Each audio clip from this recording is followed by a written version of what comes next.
Okay, for today's video, I have somehow managed to wrangle a shop tour with Gary Roberts. Now, y'all might not have heard of him if you're in this generation of woodturners, but he kind of has a outsized presence in what we're doing today, because he was one of the original founders of the AAW, Association of American Woodturners, or American Association of Woodturners, one or the other.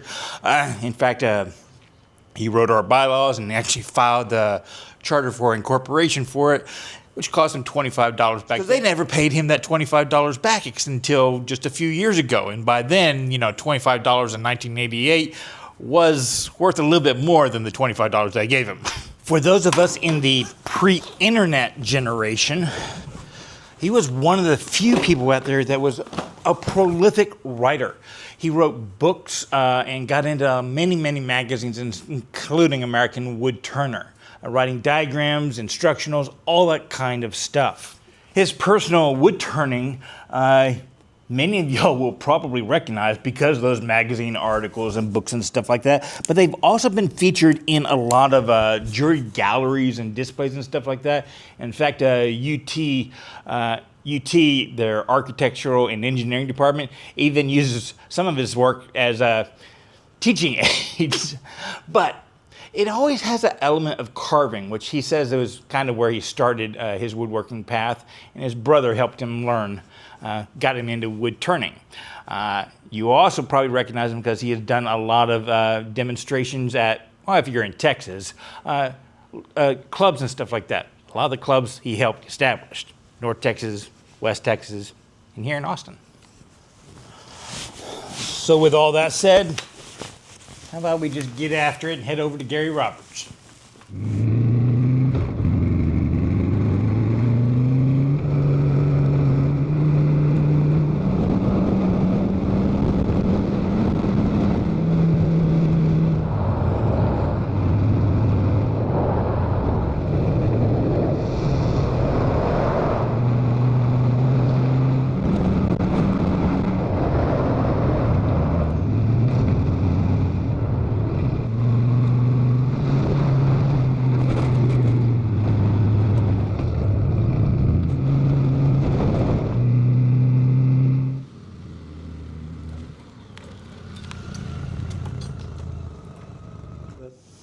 Some of the things that I did are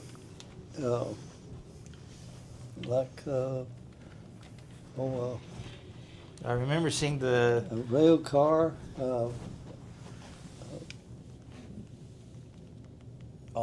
most of these are music boxes, right? Yes, most of them are. I remember seeing this one in a magazine somewhere. Yeah, that was a fun project. I named him Izzy Turner, Izzy A. Turner. And, I had wondered about it. I made a sphere and hollowed it out and mounted that little mechanism inside. Inside? And yes, and figured out that to wind up the mechanism, you wind his nose. And there's a couple of wheels that makes his eyes go around, and another shaft that comes up and makes the little beanie propeller go around too. So it was a fun project. I was working on it, and my wife Jean came out to the shop, and she looked at what I was doing. She said, "Izzy Mesquite?" And I said, "Izzy. That's going to be his name, Izzy A. Turner." But I did notice most of the pieces I've seen of yours, you've got a lot of carving in it. yes, I was carving from the time I was a child. My first carving project, my paternal grandfather gave me a knife with one blade left in it, sharpened real sharp, cut off How old were you? I think 6. And apples came in wooden boxes then, and the end piece was 3/4 thick, made out of really nice white pine, something they don't do anymore. And he cut a square out of that about 12 inches long, and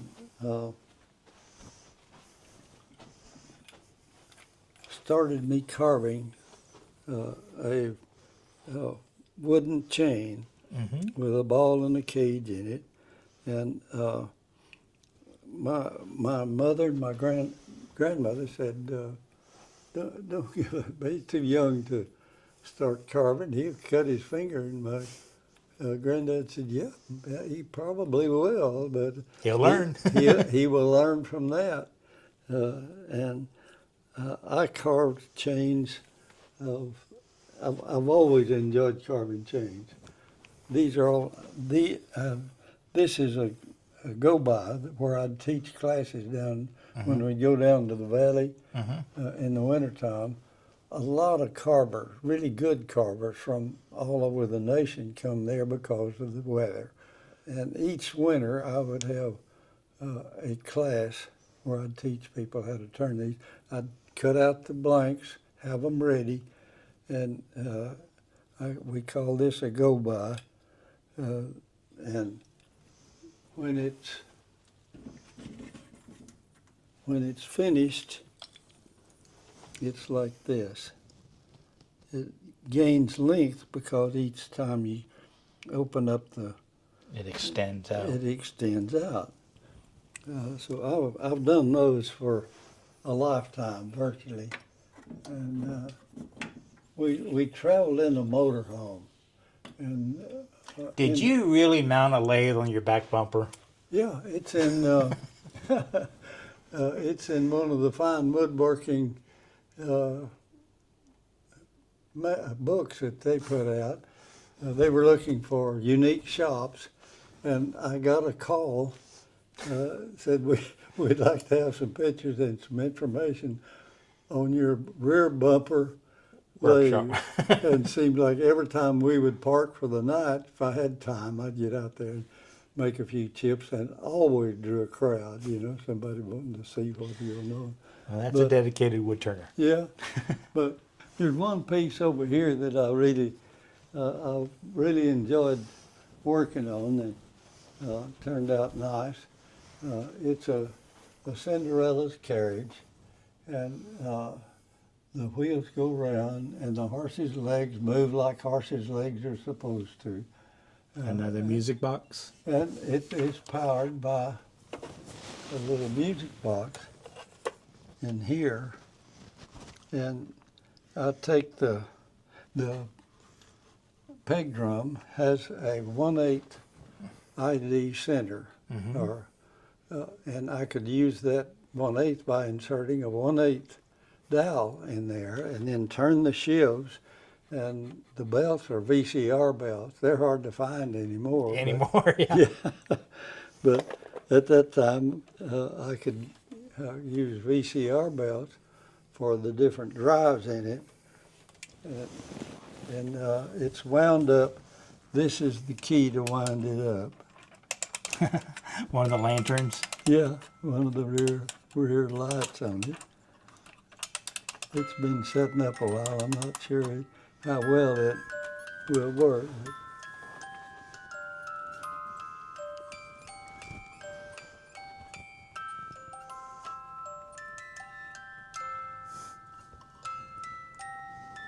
That's pretty cool. Is that one of those pieces that you had in a juried show at one time? Yes, and SWAT used it as one of their advertising pieces to get people to come there for instructions one year. Back when they did magazine advertisements. Yes, yeah, but I've enjoyed doing a lot of different things. You like doing spheres, huh? Yeah, you can take a really poor piece of wood and turn a sphere out of it when you can't get anything else. Oh, this down here is a Ferris wheel? yeah, this is powered by a music box also. with a Ferris wheel. Each one of those is a joined spindle, huh? Yeah, lots of spindle work.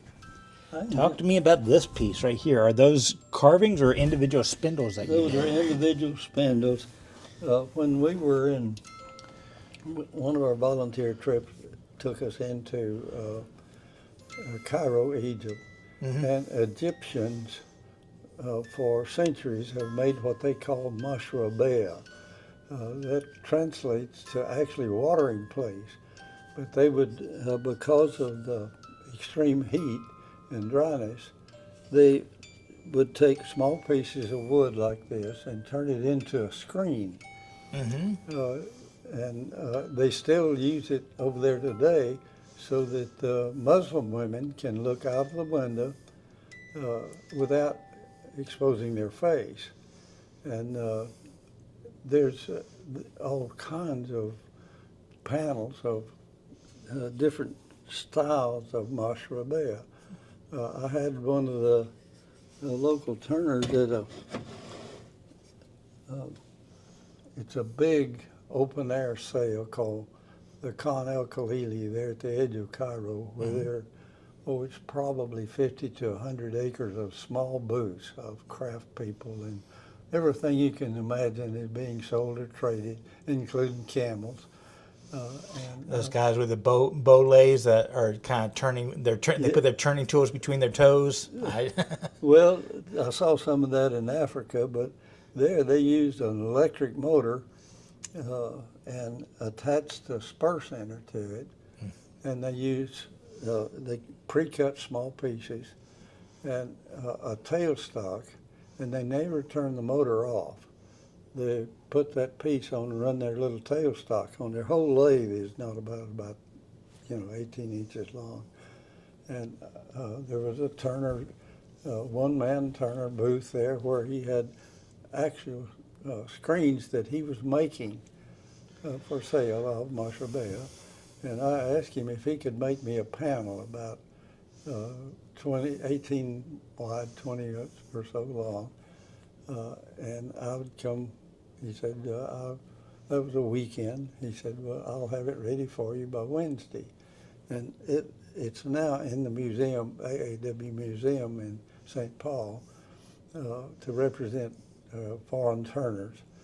But I wanted him to do different patterns, so I think there's 6 different patterns in there. Incidentally, they're not glued together. The frame holds it, because glue and extreme temperatures over there just doesn't work. And I went back to get it, and on Wednesday it had turned it, and it had 926 pieces in it, not including the frame. And I asked him how much he was going to charge, and he said, well, $40. And I said, $40? And he said, yes. And so I pulled out 2 20s and handed it to him. When he took the money, he sort of grinned. He said, Mr. Roberts, I would have taken less. And I said, Mr. Turner, I would have paid a lot more. So I've seen them turning the speed that they turn at and batching stuff out. Well, it boggles my mind. We here couldn't compete with them at all. Not at all. Not at all. They use a Badan, a one-size Badan, and that's all the tool they use. It's about, I guess, not quite 3/8, more like 5/16 wide. And everything they turn, they'll have a container of blanks and a container of finished. And they just go. And they never turn the lathe off. The motors usually are like quarter-horse motor, 1750 RPM. They turn it on with this spur center mounted on the shaft, and turn it on in the morning, turn it off at night. And it's one right after the other. It's embarrassing that people want me to teach them, and those guys are just... Yeah, yeah. And a lot of the... I visited a factory there where they actually made and sold mashrabea panels for the public. And most of the turning was done by 12, 13-year-old boys. And just, it's really humbling. Yeah. Yeah. This guy's name was Muhammad. I asked him if he could turn it into a vessel. Could he make a vessel using marshall bay? And he thought about it and he said, I guess so, but that would really be difficult. So when I got home, I thought, I've got to try that. Let's go in here, I'll show you one. There's another piece in the museum in St. Paul that has more of this on it.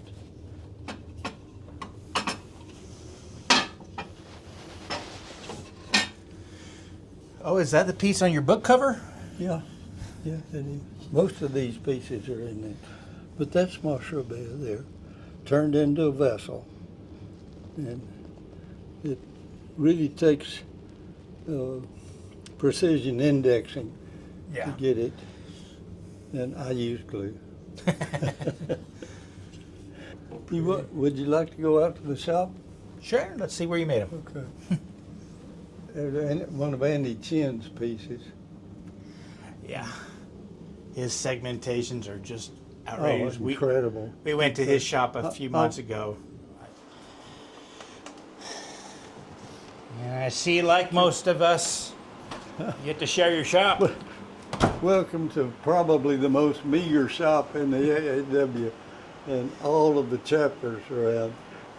I use half of my two-car garage is mine.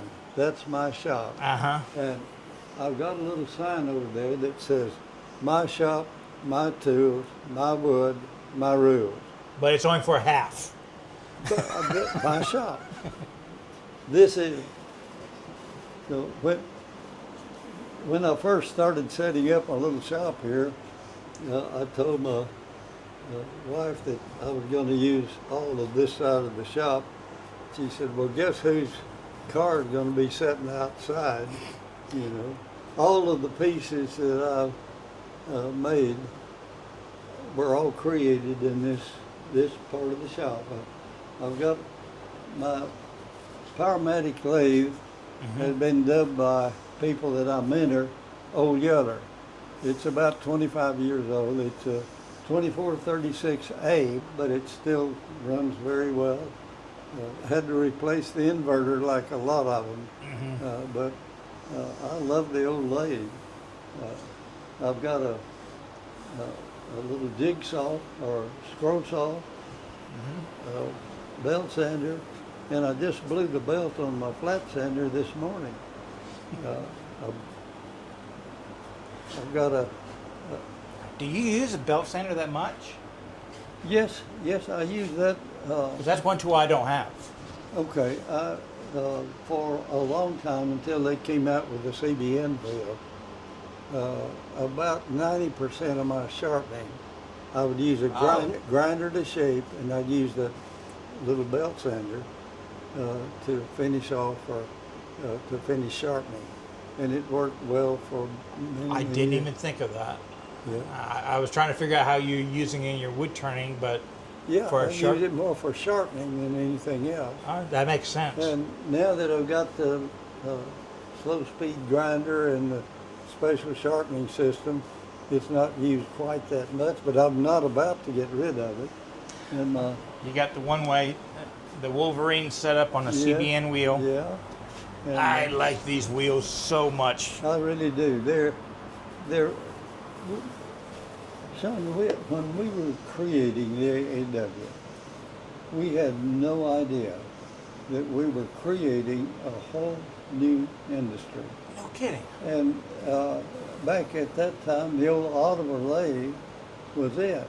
And I had one made in '36 that I used for a long, long time. I had the old crank handle speed control, but we didn't know we were creating an industry. But look at the vendors that attend the AAW symposium and the SWAT symposium. Y'all created a real monster.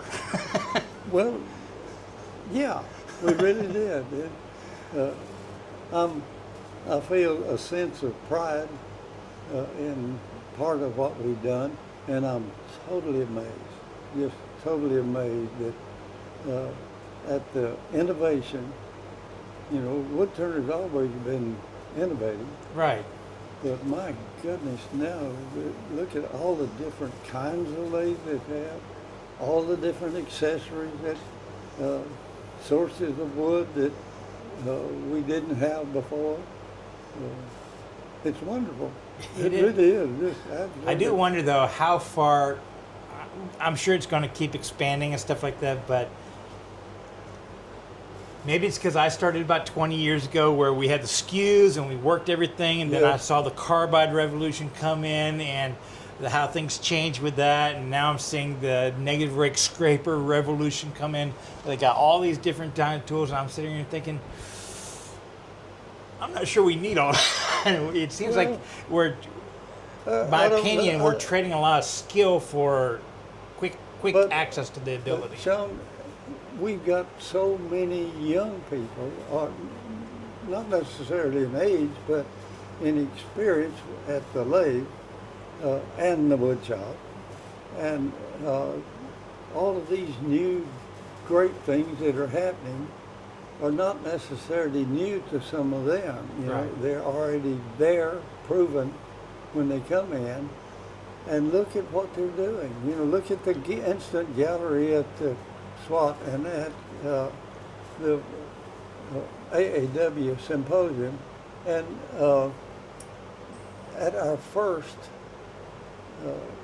so-called symposium that we had with the AAW, I suggested that we have a small area there, call it an instant gallery.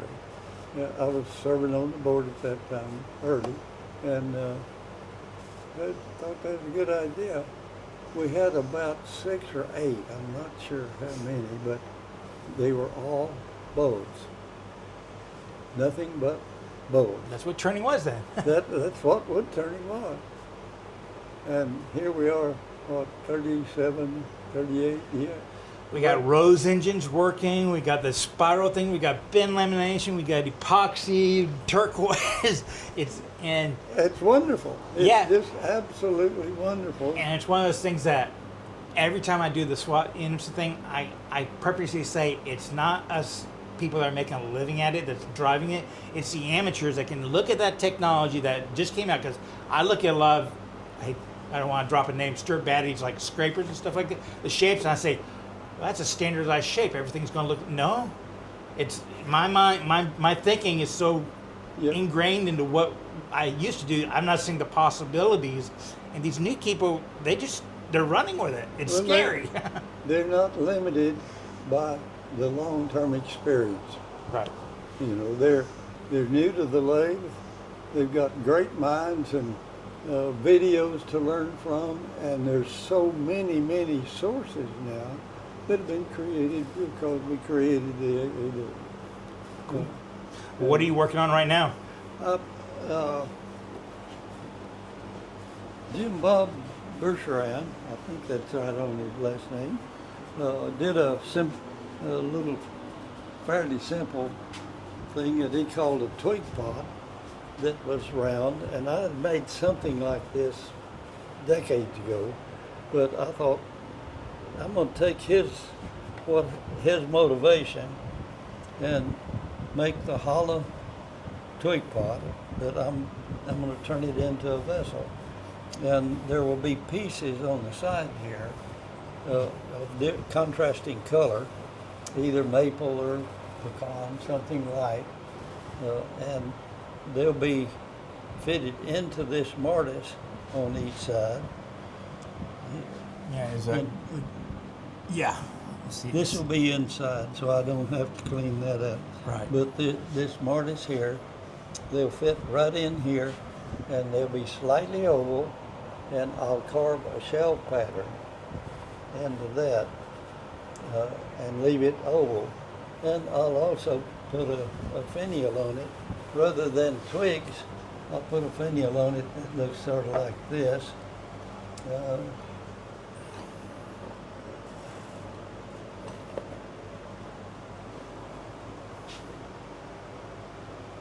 Something like that.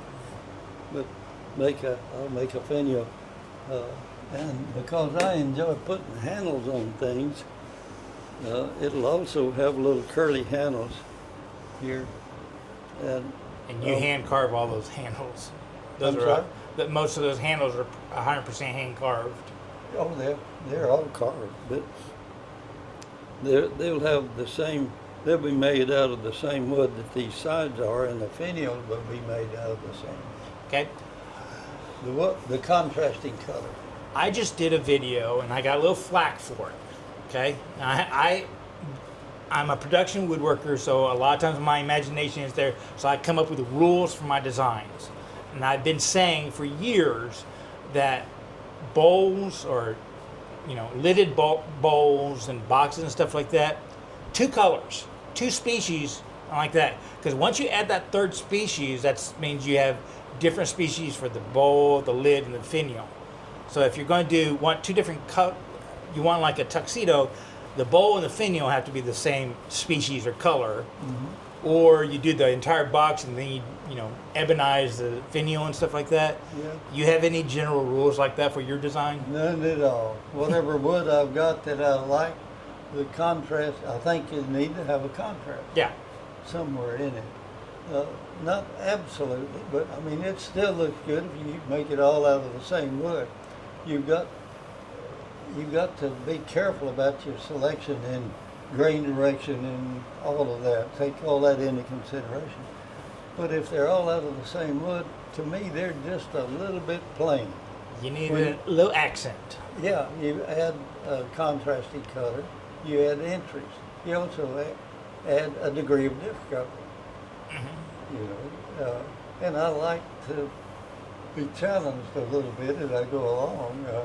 I don't do production turning. I have in the past on commissions, but I don't like it. It gets boring after a while. Well, I'm very fortunate in being able to.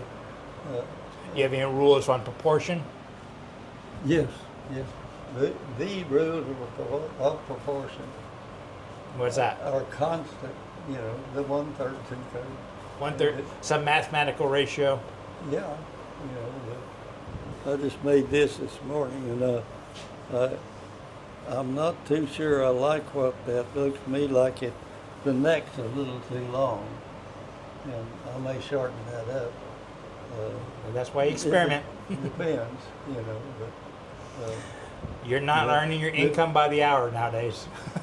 the golden rule really applies to proportions, and when you don't pay attention to it or don't consider it in your design or your work, you're probably not going to turn out a very nice piece. I've always kind of had it's one of those things that was it the design firms and the architecture firms in the 30s, 40s, and that kind of stuff that ingrained that it should be like this, so everyone built that way, so that's just what we got accustomed to. So now it looks right to us just because that's what everybody else is doing. I'm wondering if there's somebody out there that's going to break those rules and show us something really cool. Because it can't be that it's just a natural thing. It's just what we're used to. I know it'll happen.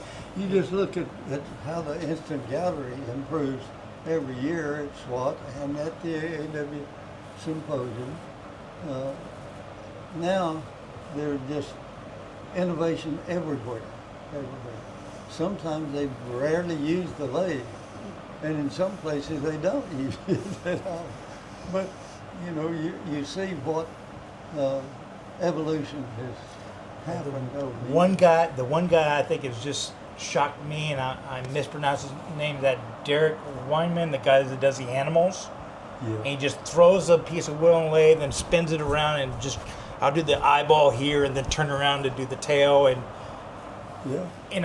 it's like he does it out of order and it just comes together. That's the kind of people I want to see take our design.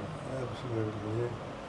You want to encourage them, try to support them. A lot of the pioneers like that are just nuts. Well, first of all, they're nuts, but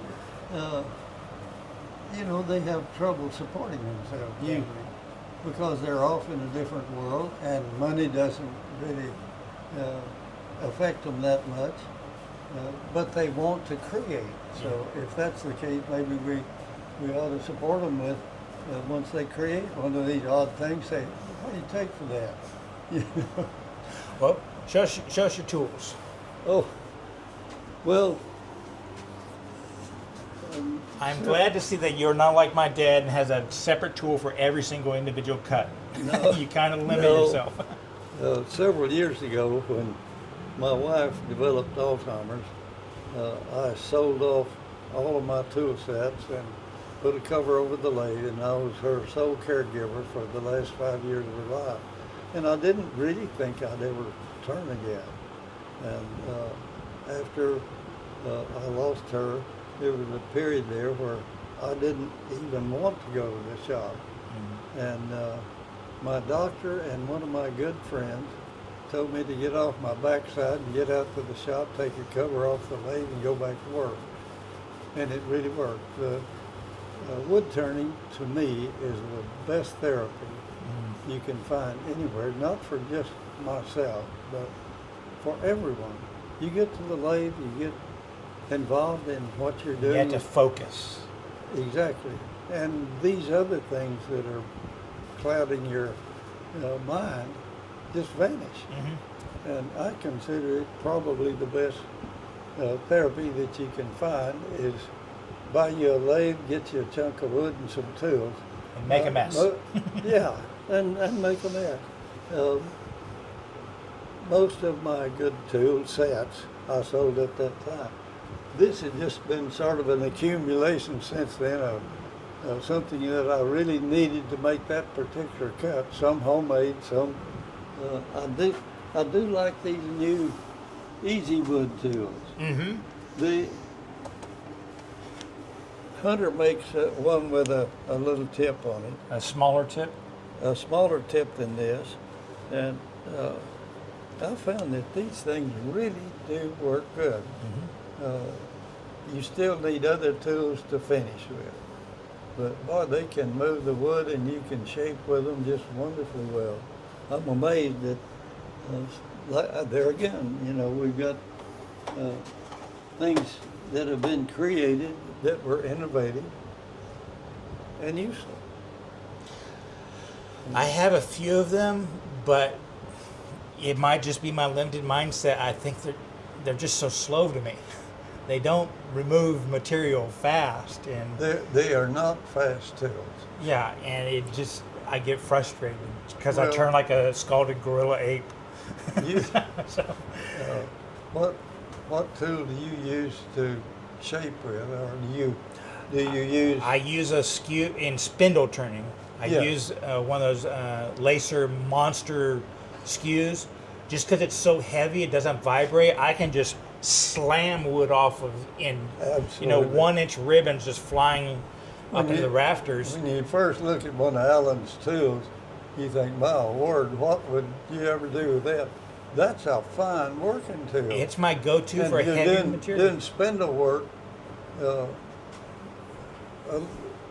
skew is what you're going to have to use. Well, all the other tools are based on the skews, so. Sure. That's the old granddaddy. Yeah, that's the old granddaddy. And then I use a spindle gouge and the roughing gouge and that kind of stuff. But in my spindle work, all of my carbide tools I end up using for deep hollowing, because I find no better tool out there for deep hollowing. I guess one of my best hollowing tools is I still use regularly if I'm going very deep, and this is made out of a piece of key stock and a piece of metal cutting tip. It was a little bit longer than that originally. I found out right quick that if you try to, I've just silver soldered that on, but if it's soldered on, not welded? Yeah, it's just silver soldered. Something easy to use, and works. You don't want it too long because it grabs and you can't control it. So the shorter, this one is maybe one of these days I'll have to replace that tip. But that moves a lot of wood down inside, and you have really good control. Yeah. And you, if you're down inside, laser pointers are wonderful. Bless them for coming up with that. But you still have to have a feel for what you're doing down inside. You have to mentally image what that bit or piece you're working with is doing down inside, and feel for the ridges and humps. It's that focus you were talking about. Exactly. And making small spindles, I'll use a spanner, a combination spanner wrench. Or sizing. For sizing. It's quick, it's easy, and it's accurate. I do that too. The one thing I've never done that I want to try is putting that edge right there, so they turn them into cutting tools. I've never done that one, but I tried it and I didn't like it. it seems kind of scary to me. Well, I don't know that it's scary, but it just doesn't seem to work good. Oh, it doesn't? And it rips the wood too. Yeah. It doesn't make a good smooth cut. And I sacrificed a couple of wrenches. I thought I don't know who did it, but somebody at one of the symposiums was doing that, and they were doing it really well. They had been doing it in practice for some time. I tried it and I didn't like it. It roughed up the wood. I tossed it away and grabbed my skew and went back to work. Yeah. You got a vacuum pump? Yes, yeah, vacuum pump. Dad has one set up on a lathe. I've never used it. On some, like these pieces that I'm going to make for here, well, it works pretty good. On very large or very heavy pieces, it doesn't work good. And you have to really make light cuts. I know it's supposed to really hold it well, but it's still a vacuum system, and centering and recentering, you have to get used to how you get that thing, once you turn it around, how you get it recentered. That comes with experience, but I like the vacuum system for some things. I'm in the midst of working on this piece, and I have my sanding disc. I use a power sander, but I'll have these sanding discs laid out in order so that I don't have to go look or whatever. I know that the next grit is right there, and I will tell you, the greatest thing I ever did. Okay. Took a piece of some Velcro, and I glued it on top, and now I can keep my sanding disc in order. And I just rip it off, put it on, put it back, rip it off, put it on, put it back, like that, and go through. Well, these stick to Velcro, don't they? Yeah. So I have the That's hook. a good idea. The hook. I just put it on there. I have a strip, and I just put them in order. That way I know I never skip, because I'm notorious for, going missing one or picking the wrong one. Then you have to kind of start all over again. It's just frustrating. So that was my solution. Idea. See, there you go. Innovation again. We didn't have Velcro. Well, we didn't know to use it that way. I've got the old bandsaw. This was a World War II Air Force. The old Delta. A Delta. And it had been set out behind a shop and was not in very good shape at all. So I gave $100 for it, and it has an auxiliary drive. A Balder motor. Yeah. Back when they put real motors on these things. Yeah. And this one has a powered takeoff shaft here. Oh, cool. That you can shift from bandsaw work to power takeoff. But the bearings are not real good in it, and I decided I didn't want a power takeoff shaft anyway, but it was for the Air Force. And I also gave $75 for the old drill press and reworked it.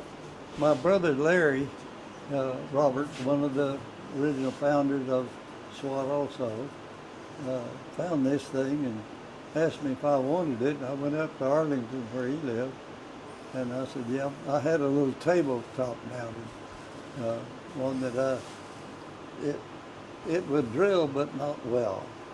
And I love this old thing. I don't know how old it is, but it's a Duracraft, and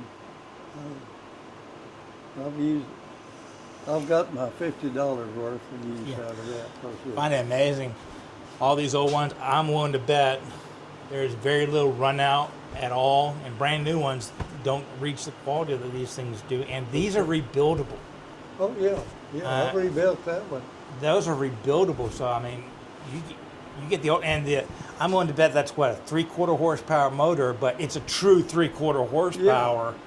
Whereas nowadays I have my one of my bandsaws is a 1.5 horsepower, and I doubt it's as powerful. It's just marketing is all they're doing. I know. But the bandsaws and the drill presses, I mean, they don't wear out. Well, you can go back and get older ones. I have no idea what guy used to use this, but I made the knobs for out of Osage orange, and all of the knobs on all the other over there are. I turned the plastic off of the sockets and put Osage orange on it. And that's my favorite wood species. I love Osage. It's great. We've got this wood depot out there, and there's Is that what that is when I walked in? Pretty good chunk of Osage out there. When we get through with this video, we might cut a piece of wood. I might have to strap it on a motorcycle. Oh. You are on the bike, aren't you? Well, you started, you were one of the founders of AAW, yes. And then you kind of started SWAT. SWAT came out of Texas Turner 2. Texas Turner 2.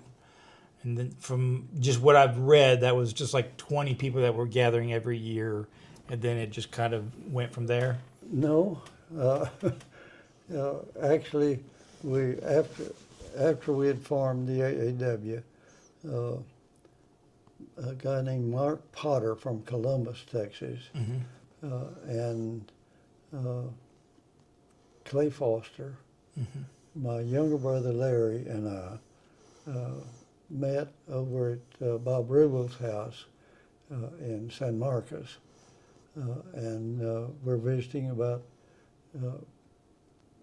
Clay did a little brief demonstration, and Mark was turning nice pieces about this tall, very hollow and beautiful work on his own, and he had an old Oliver too, about like mine then.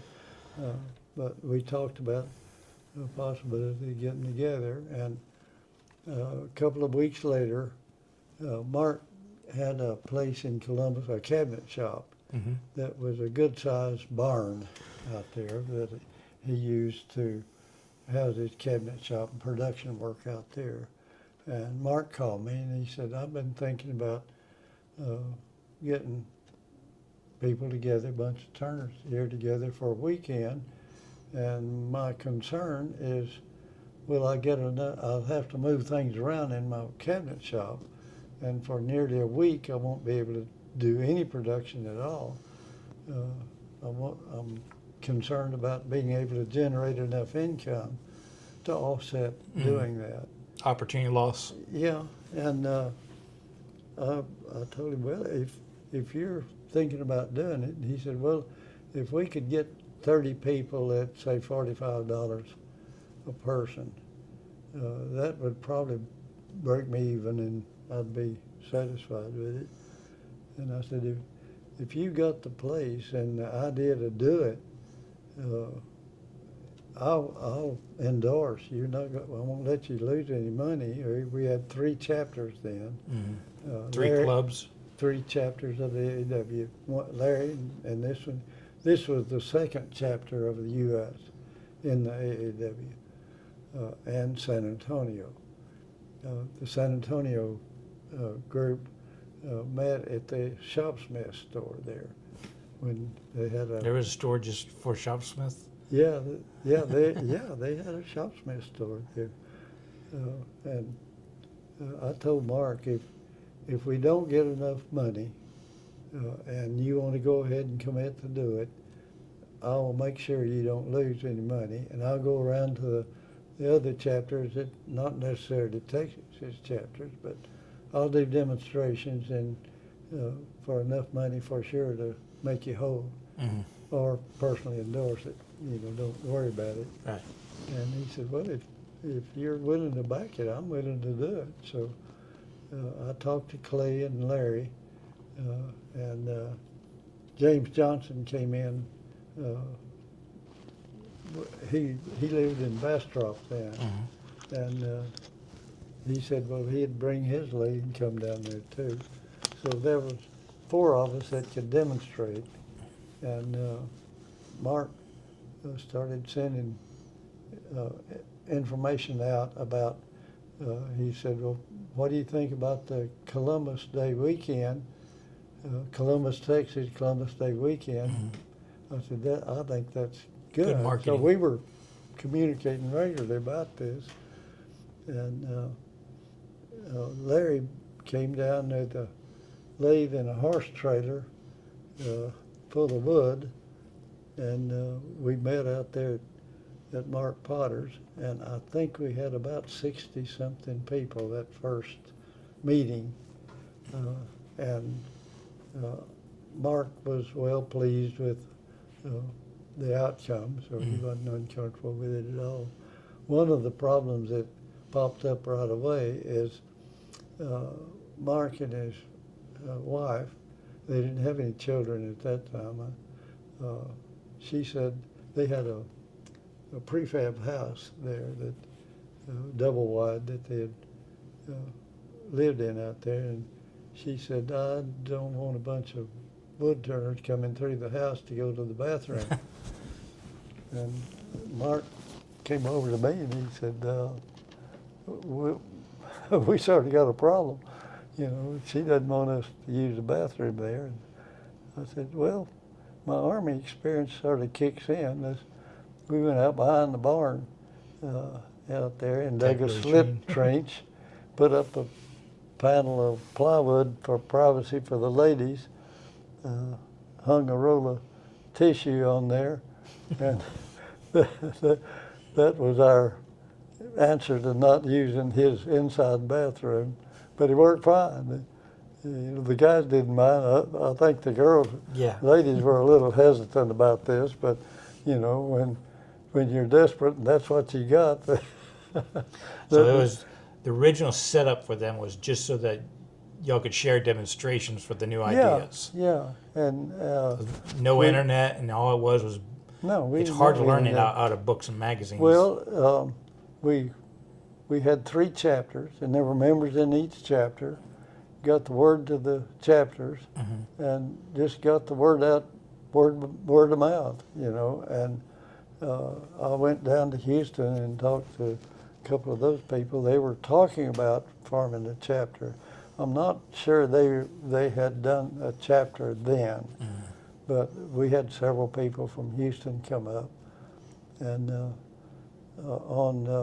we started Friday, and Saturday we went in, and everybody chipped in and went in, got barbecue and brought back out there and spread barbecue out under the trees, and we had a great time. That was the beginning. The next year we had over 100, I think, for the Mark's Turner 2. He's the one that labeled it the Turn or 2. And after that, it was so large, Mark didn't want to do it. And I'd been a member of this carving association and the Texas Wood Carvers Guild for years and years. And we had been meeting over at Maricopa Ranch in the summer. And I went down and talked to the owner of Maricopa and asked him, if we could find a slot and bring a bunch of lathes in. And he had 4 cabins and several RV spots. Right. and a good-sized building there that we could use. And he said, well, if you'll fill up my cabins and bring a few RVs, then we won't charge you anything.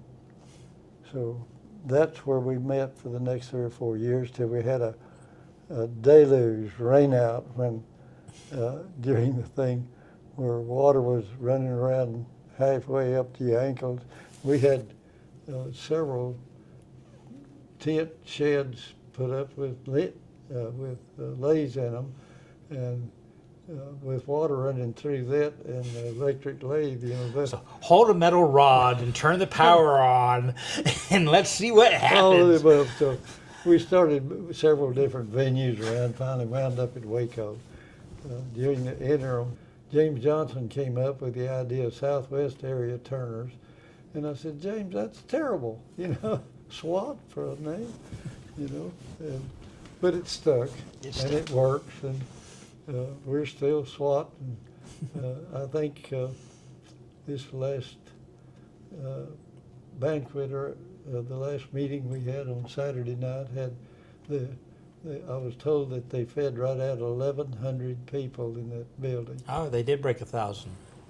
Yes, I'm sure they did, but we didn't have that many registered turners. Those were spouses and children and others that ran the count on up. But I did see a lot. I was there Saturday, just Saturday, Mhm. and I saw a lot more kids. I think it's getting to the point where the millennial generation is just getting interested in it, and they're having to bring their kids because they don't have babysitters. I love it. Yeah, it was great, I love it. especially downstairs when they turn pins. Several years ago, I said, well, let's bring a couple of small lays in. I had a couple of, for a good long while, I used to teach a 2-day session out here using my lathe, and then I had 2 little jet lathes on those tables out there, and I'd have 3 people in for a day for fees. And so I took my 2 little lathes, and I said, let's do some. At that time, pins were just coming in, that as a popular thing, and we set up those 2 little lathes, took a bunch of blanks and pin kits up there, and just let people come in. And a lot of the kids said, I said, there's no reason you can't do it too. Right. So it really became a neat attraction, still is. Yeah, that downstairs seems to stay busy. Yeah, Well, you said you've demonstrated at clubs. yeah. You've taught here, one-on-one and group sessions, stuff like that. Teaching turning is a unique teaching thing because so much of it is feel. Absolutely. And that's why I could see the benefit when y'all started SWAT that was, or the Texas 2, Yeah. the first group was because that was really the first time probably a lot of people had a live experience to learn at. Yeah. Because going to a demonstration, you just watch it. You don't really experience it. The hands-on portion is certainly something that I like to see us do that and do as much of it as we possibly can. Well, as an educator, have you learned any tricks to teaching that kind of feel aspect in demonstration? Because that's where I struggle. I don't know that they're tricks, but I have a philosophy. I know there are those that, like, if they're going to help teach someone spindle turning, they'll put a piece of wood in the lathe and they'll have them do beads and coves and beads and coves and beads and coves. And after the 3rd bead and the 3rd cove, I don't know that you're learning very much. I don't do that. If somebody I mentor people from virtual scratch to experienced turners here 2 or 3 days a week, regularly here at my shop. I don't charge anything for it. And when they're getting started, I have a project that I'd like for them to do.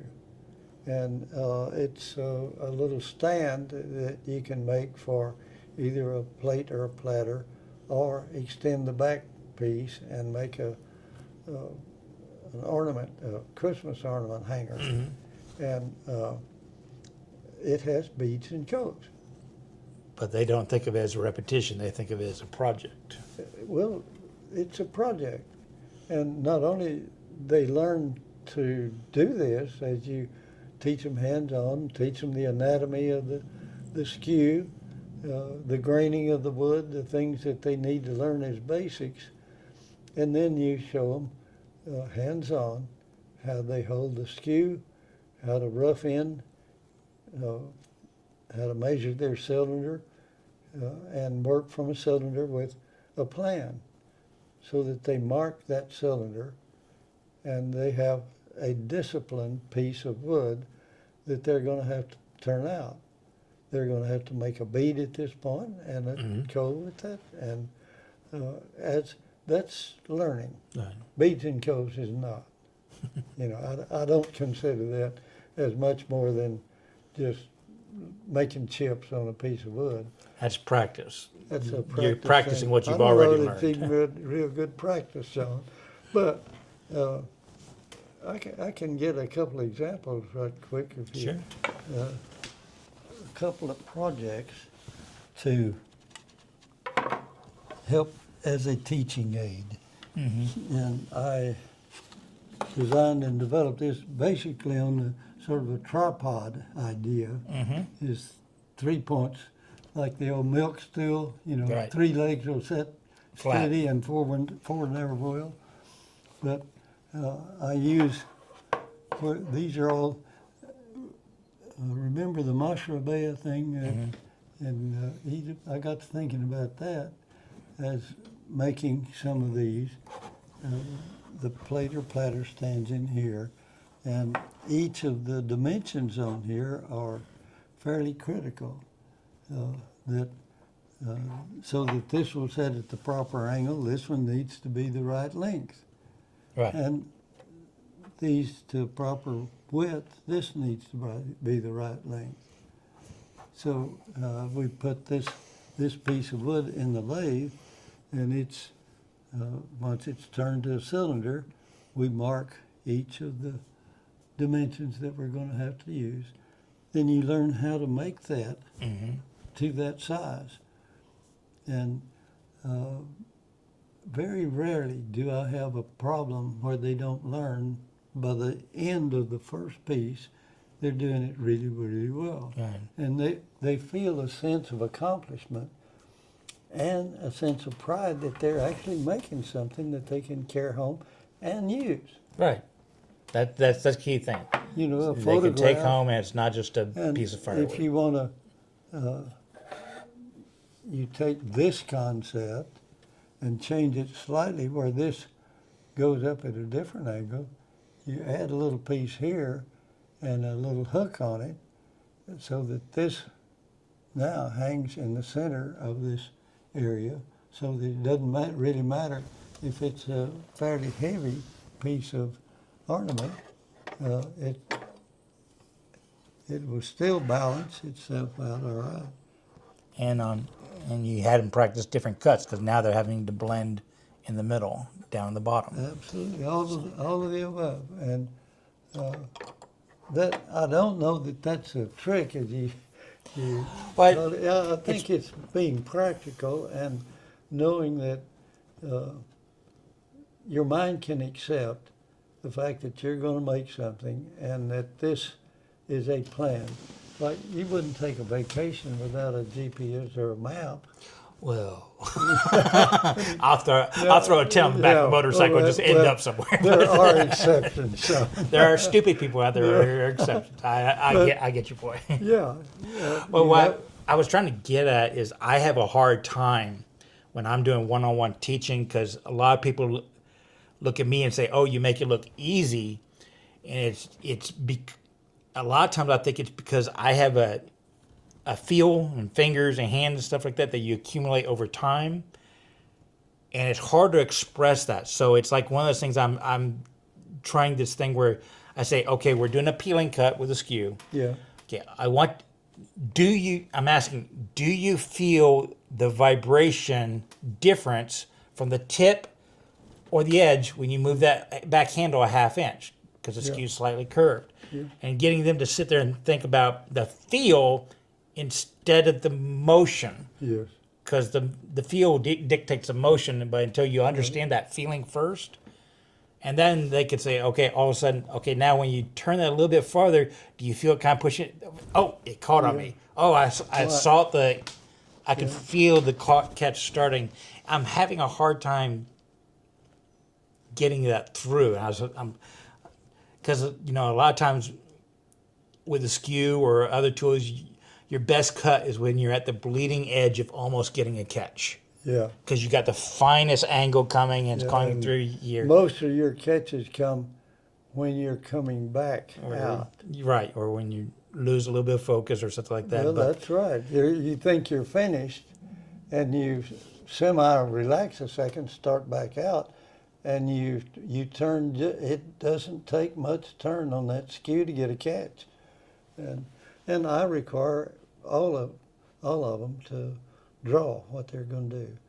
I start with a printed pattern on this, so that they know what it's going to look like. They know that the dimensions are important, and if they want to do a bolt out of a piece of wood, I want them to sit down on a piece of paper, draw a center line, and set that dimension piece of wood in there in actual dimension on that. And get the bowl close to the dimension. And they can make their lines and change the lines on paper a lot easier than they can after they are attacking the wood with the chisel. So I literally insist on let's draw it first. Draw it first. And then you take that drawing, and I've actually got a little clip above Old Yeller out there that I'll have them hang that that drawing up in front of them, so when they're working, they can look at that drawing and know what they're supposed to be doing down here. I think the drawing helps those that can't visualize what they want to do. Because they got to follow the shape. Yeah. In the hand, with the hand. Yeah, yeah, and they can actually measure their drawing and measure their piece, and that's a good exercise for them too. These are calipers, and this is the way calipers work. You measure here and you measure there, and other than drawing, each tool, each time we pick up a different tool, or it requires something different, I try to show them the anatomy of that tool, how it's made, why it's ground that way, why it's shaped that way. And the why is important. Yeah. A lot of people skip that. Yeah. I think teaching them why the tool is that way and what it's supposed to be used for really helps accelerate their confidence level to know when they reach over to pick up a tool what it's going to do when they start using it, and why it's made that way. And it gets them thinking on, I want to do this, what tool will be Exactly. instead of, okay, I have a tool on my hand, this is the only thing it does, so that's the only thing I'm doing. Yeah. It's a different mentality. That why so many people skip that. I enjoy teaching. I think I'm a pretty good teacher. I was a teacher for a while, instructor for a while in the Army, and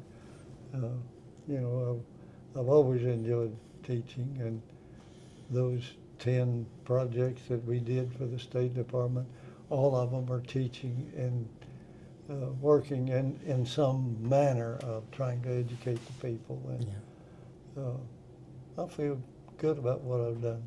Cool. Yeah.